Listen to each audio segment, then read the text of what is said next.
Picture this.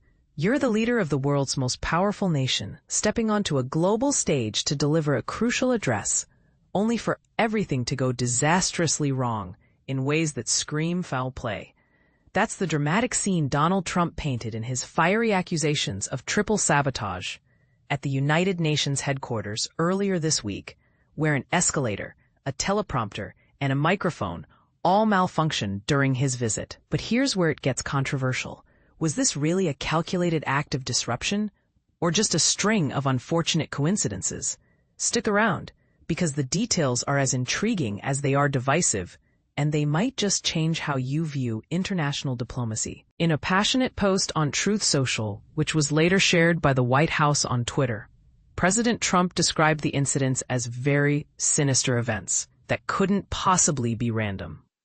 He claimed that not one, not two, but three major failures occurred, turning what should have been a routine appearance into a potential safety hazard and a public embarrassment. For those new to the world of high-level politics, the United Nations is an international organization founded after World War II to promote peace, security, and cooperation among countries. Think of it as a global forum where leaders gather to discuss everything from climate change to human rights. Trump's speech was to the UN General Assembly, a big deal where presidents often outline their nation's priorities. The drama kicked off with the escalator mishap. As Trump and First Lady Melania Trump boarded the moving stairs to head to the podium, it suddenly stopped, dead in its tracks. "It came to a screeching halt on a dime," Trump wrote, emphasizing how close they came to tumbling forward onto the sharp steel edges. He noted that only their firm grip on the handrails prevented a nasty fall. Imagine the headlines if the president and First Lady had ended up in a heap. Trump insisted that all security footage from the escalator, including the emergency stop button, be preserved, and he mentioned the Secret Service's involvement, highlighting the seriousness of the situation.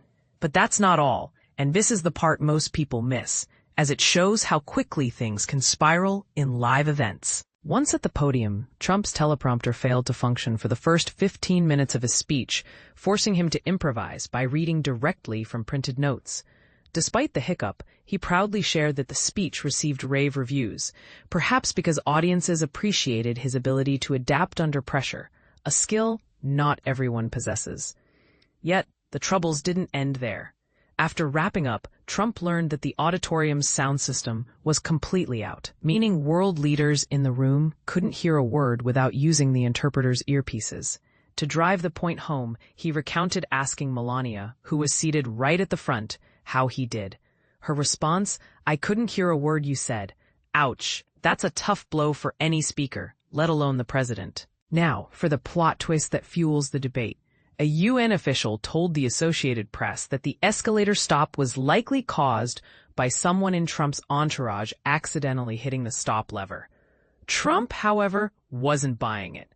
He pointed to a report from The Times, a respected British newspaper, which revealed that UN employees had joked about sabotaging the escalator ahead of his visit. "The people that did it should be arrested," Trump declared, demanding an immediate investigation and sending his post to the UN Secretary General. He even tied it to broader criticisms, lamenting that the UN hasn't been able to do the job that they were put in existence to do. This incident raises some eyebrow-raising questions about intent versus accident. Was this truly triple sabotage, as Trump claims, orchestrated by disgruntled staff? Or could it be a series of genuine technical glitches amplified by the high-stakes environment? Some might argue that in a place like the UN, with its complex machinery and international tensions, mishaps happen, but others see it as evidence of deeper animosity. For instance, consider how political figures often face technical difficulties that conveniently undermine their messages. Is this a modern form of protest, or just bad luck? It's a reminder that in global politics, perception can be as powerful as reality. What do you think? Do you side with Trump's view of deliberate sabotage, or lean towards the accidental explanation? Could this be a symptom of larger issues within international organizations? Share your thoughts in the comments. I'd love to hear if you agree, disagree, or have your own take on this unfolding drama.